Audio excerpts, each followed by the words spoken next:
Uh, Hello, my name is Adam, and I'm serving at Changyang House Church while also serving on the media team in the second service. And today I would like to briefly share what has happened since becoming a shepherd and what God has been recently been speaking and teaching me. In August of this year, after multiplying from the Colombo House Church, I began serving the Changyang House Church.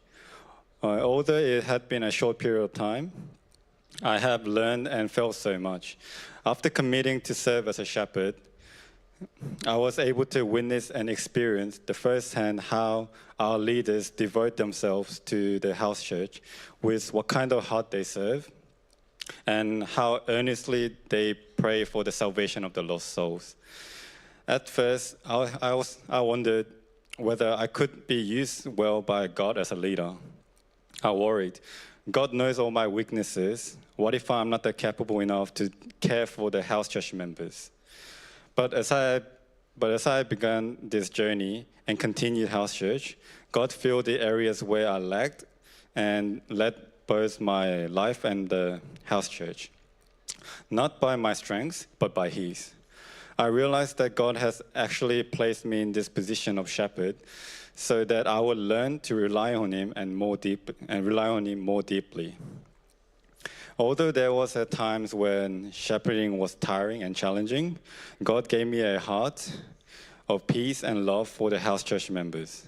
And I became filled with gratitude not long after our new house church began.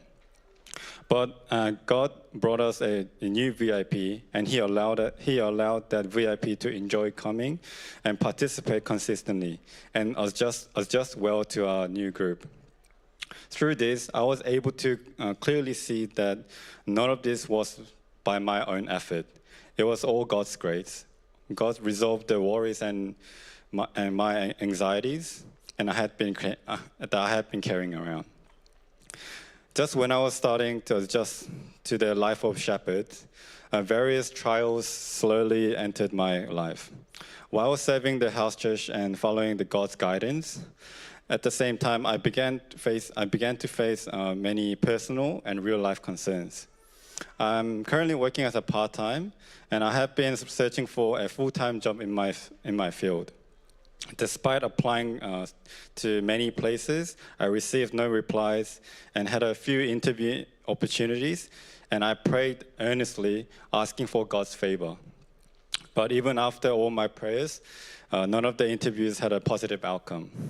Slowly, the weight of realistic problems made me anxious and unsettled. As a leader, I had been moving forward with a faith that God feels my need and covers my weaknesses. So I believe that God will also soon open the door for a job. But as a month went by with no progress, many thoughts ran through my mind. God said He would provide. I obeyed His calling and stepped up as a shepherd. I'm serving God, so why am I still struggling and worrying about with these practical issues?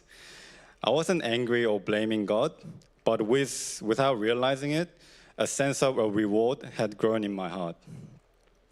At some point, I noticed that I had shifted from obeying God to trying to make a deal with Him.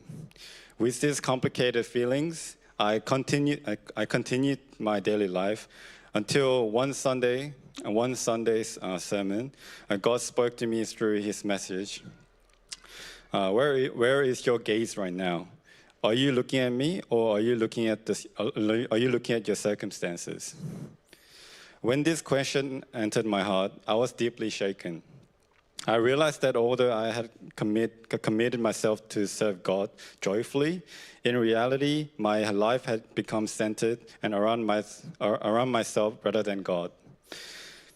God showed me that His provision does not come because I am serving or doing ministry or serving. Rather, God works when I live for His kingdom, when my will aligns with His, and when He becomes the center of my life. When I realized this, I prayed and made a devotion. God, I want my eyes to be fixed on You alone.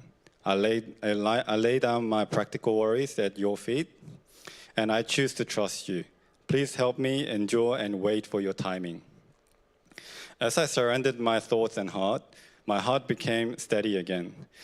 Instead of feeling anxious, I began to look forward to how God would lead me.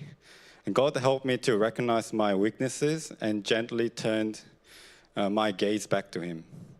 After this prayer and commitment, God began to fill my needs little by little. My family, who had been unable to find a new home for a long time, we were finally able to move into a good place where we've been looking for. And after a period of silence in my job search, God recently opened up the doors for 2 new interviews. I don't know the God's full plan, but I believe that whatever God prepares is far greater than what I imagine. So I continue to pray and strive to keep God at the center of my life. I thank God for giving me strength to endure, for correcting my heart, and for following me to serve my house church with joy.